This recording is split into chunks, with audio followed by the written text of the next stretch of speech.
everybody. My name is Michelle. Welcome to the Mental Health Day event. Woo!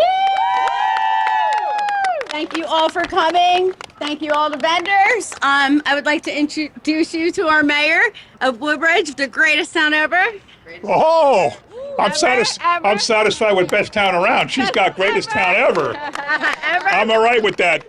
Let me thank you to Michelle first for the job she does. She works with Gabby, who unfortunately, Gabby Pasternak, who is our coordinator of addiction services and does a phenomenal job for this town. I mean, a phenomenal job.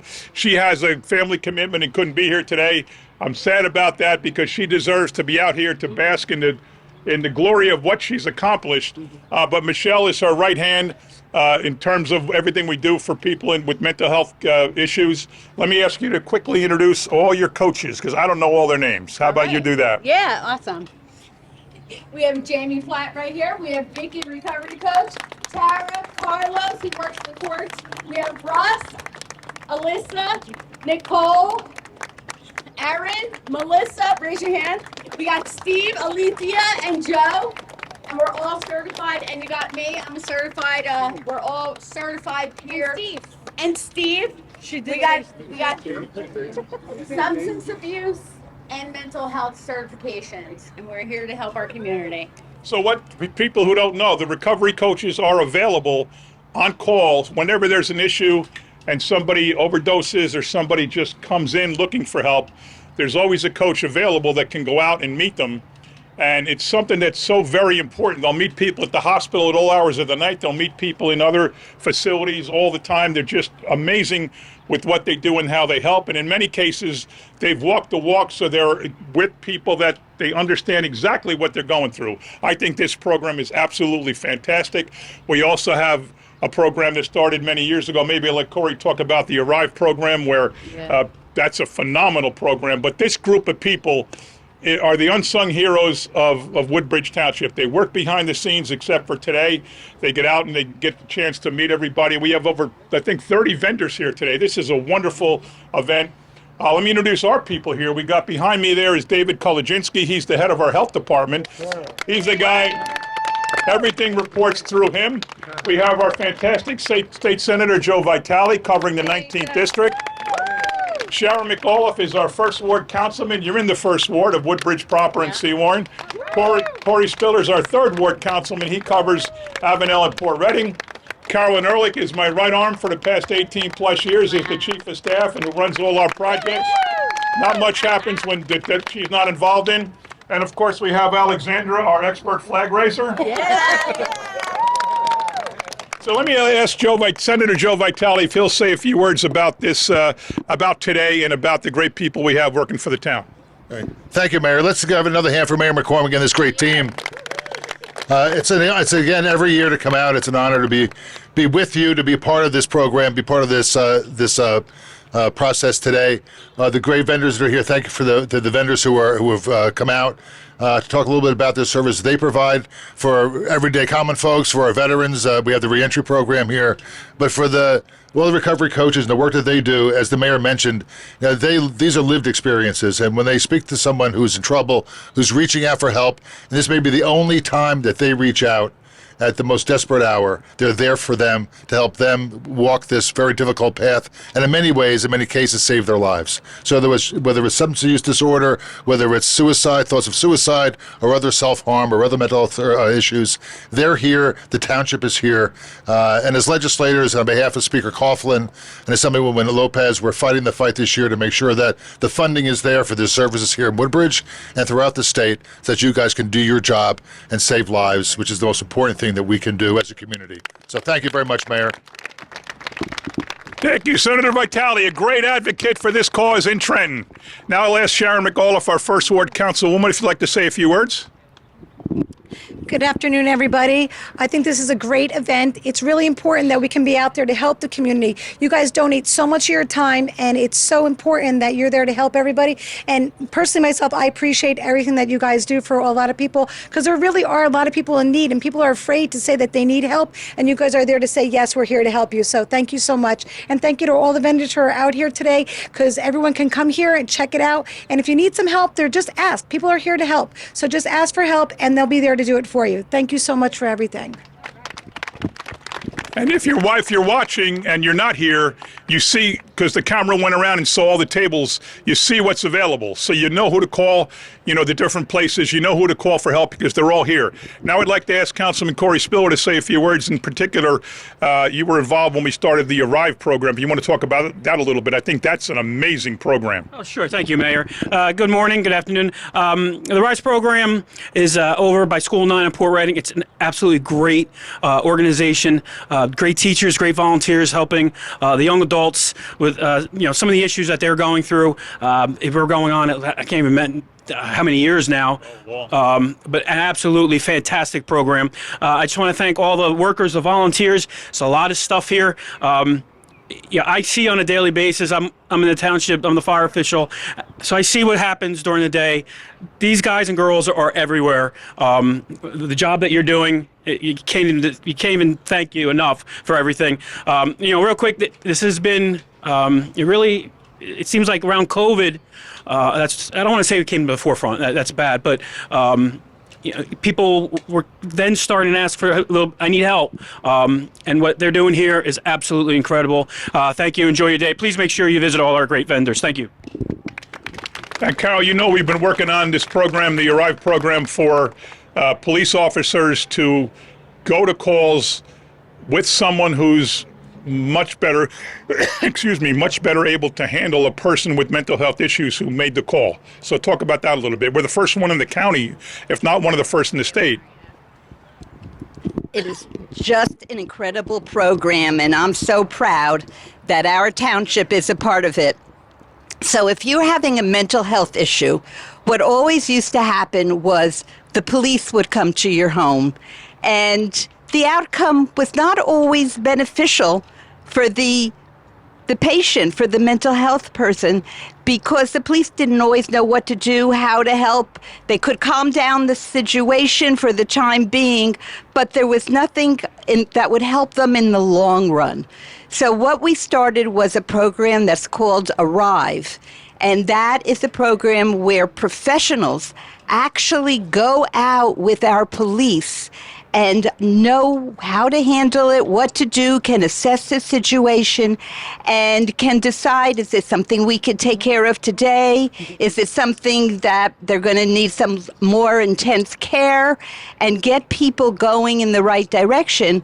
And then our team follows up. It's not like we come to your home and then we dump you. The team, all the peer counselors, they follow up and make sure that you are improving and doing the best that you can. And I just want to mention one other thing, because we had the expression, we still do, stop the stigma, where people were afraid to say that they had mental health issues because it wasn't considered a health issue. And because of that embarrassment, a lot of people who needed help didn't go for help. But because of your outreach here and all the people who are here, that stigma is really starting to disappear. And people who need help feel free and feel comfortable asking for it. So thank you for all the vendors and everybody here, because we're making big, giant steps. And many of you are the people that we refer those people to, all the people in this audience. So I liken this to domestic violence. So we have the highest case of domestic violence per capita in the county. That's not exactly statistically true, but the reason we do is because we have a wonderful domestic violence outreach effort. We have a domestic violence response team. We go to events like this and we make sure people know they can get help. So people are comfortable reporting it in Woodbridge because they know they can get help. There's no reason to think we have a higher percentage than any other town in the county. It's probably the same everywhere. But we have the highest reported cases percentage-wise because people are comfortable. It's the same with mental health. People know Woodbridge cares. People know that these wonderful men and women behind me in green, and by the way, I want one of these shirts. People know they can reach out. They can just come in. They can just call anybody from town hall. They can call the mayor's office. They can call the health department's a better place to call because you're going to get right to somebody that knows what they're doing. But people are comfortable in Woodbridge Township reaching out if they have these issues. So I'll bet if they had statistics, we'd be high on a per capita basis. Not because we have more actual need for it, but because we have the people behind us that can help people in need. And I think that's wonderful. I don't mind being the top in mental health percentage. I don't mind being the top in domestic violence. That means people are getting the help they need. Let me ask now our health department director, David Kolodziński, who oversees this wonderful group of people. That Gabby reports to him. All the other groups that are involved in this issue report to David. David, say a few words if you don't mind. Thank you, Mayor. It's great to be here on this great day. Very nice weather it turned out to be. We have a good turnout, and thank you for coming to support this event. It's a great event. We look forward to many more in the future and to support the cause. Thank you. And one more time, a shout out to Gabby. I wish she was here. Let's hear for Gabs. And now, you want to go? Okay. The mayor of Woodbridge actually gave us all an opportunity to help his community in 2016.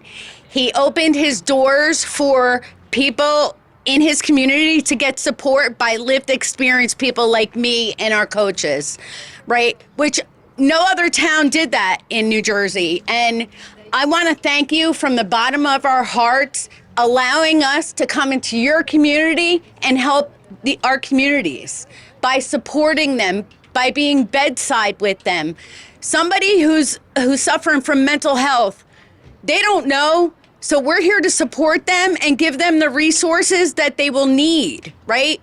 Whatever that resource may look like. We have all these tables and they're different resources to different things, right, for mental health. So thank you so much. Thank you all for showing up, and we appreciate you and what you do for us, for your community. Thank you. Thank you so much. Thank you. We have our speaker ready to go? Where's our speaker? Yeah, right here. Okay, can you introduce the speaker? Who's going to introduce the speaker? Hi, honey. How are you? Thank you so much. What's your name? So we have a speaker today, and her name is Naomi. Thank you so much for coming. And hold both these. Right over here, Naomi, right in front, right in front. Right in front. You got Hold your this. pocketbook. Nice to meet you. What happened? You want me to hold your pocketbook? You're good? No, it's okay. Thank you so much for coming. Of course. Thank you guys for having me. Right. Nice and close. Nice and close. Hi, everyone. I know none of you probably know me besides my parents, who thankfully are here. My name is Naomi Cabrera. I'm 20 years old. I live right here in Woodbridge. I graduated from JFK back in 2021, and I'm graduating from Rutgers University with my bachelor's in just 3 days. If y'all know anyone hiring, please let me know.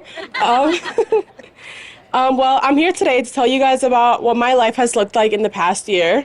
The basis of the story starts May 27th of 2024, which marks probably the hardest experience of my life.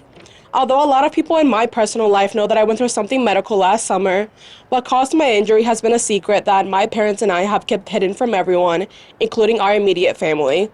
The three of us share this secret. This has been out of my parents' desire to protect me, and in part because I felt guilty, and almost like sharing this was going to place pressure or blame on my loved ones. I have struggled with my mental health for 8 years now, and was medicated for the last 3. Pretty shortly after I turned 18, I sought out therapy services and medication management in hopes of finding any way to help what I felt inside. Almost a year ago, I let this long-lasting struggle take over me. What I thought will help me finally feel at ease ended up putting me in a true test of resilience. Due to an overdose of prescription medications over the late night of May 26th, I ended up waking up the morning of May 27th with grand mal seizures. I was taken to the hospital where I continued to seize, eventually leading me to cardiac arrest. I continuously received CPR as my heart kept going back down. The average survival rate for someone who codes in a hospital setting is 17 to 20%. I coded 7 times. My heart stopped beating at 6:17 p.m. and was revived for the last time at 6:50. At 19 years old, I died and came back to life. Due to the cardiac arrest, fluid in my lungs, and lack of enough oxygen to sustain my bodily functions, the doctors informed my parents that they should prepare for the worst. Any patients they've seen go through something similar have not made it, and the few that did had severe brain disabilities post-injury. The hospital brought in a priest to give me a final blessing. This enraged my parents like no other. It was day one, and it seemed like everyone was ready to give up on me. In the midst of all of this, an IV that had been placed into my right forearm internally leaked from a vein, damaging the surrounding tissue, creating a significant amount of pressure within the limb, leading me to develop what's known as compartment syndrome. After being transferred to another hospital in the area to possibly receive ECMO, which is support to the heart and lungs, I instead had to go into emergency surgery to relieve the pressure that had been building up inside of my arm to attempt to save it from dying off. I went into the hospital for seizures and within 12 hours was looking at possibly having my arm amputated. After spending days intubated in the ICU, I gained consciousness on June 2nd. I then spent the next 3 weeks living in the hospital waiting for the swelling on my arm to go down. Swelling that was there partly from my arm losing its blood supply and partly because the surgery they performed was essentially slicing my arm open across different points to relieve the pressure that built up inside. Once they deemed the swelling had gone down enough, I was scheduled to receive a follow-up surgery using skin from my thigh to cover up all the wounds that had been made to my arm, sort of like a patch. The same doctors who once told my parents that I wouldn't make it now look at me in awe.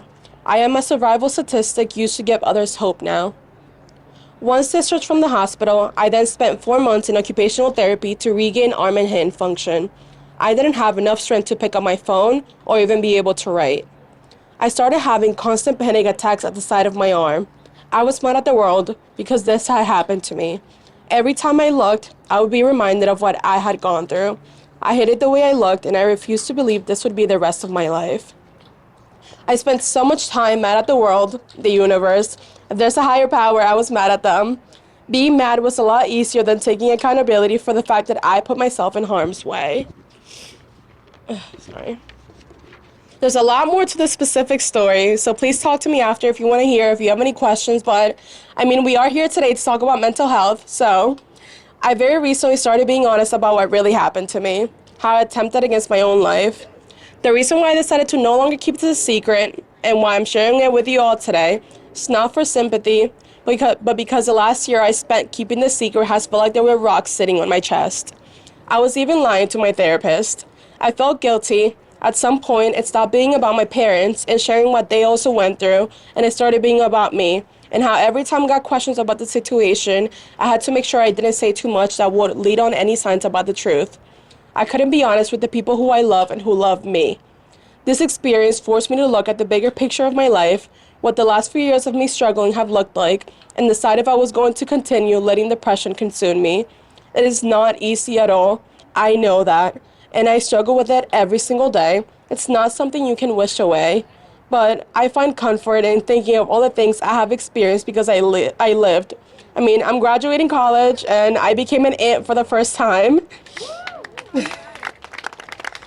All of this to say, mental health is very real. What you're feeling is real. And sometimes it's impossible to explain your feelings.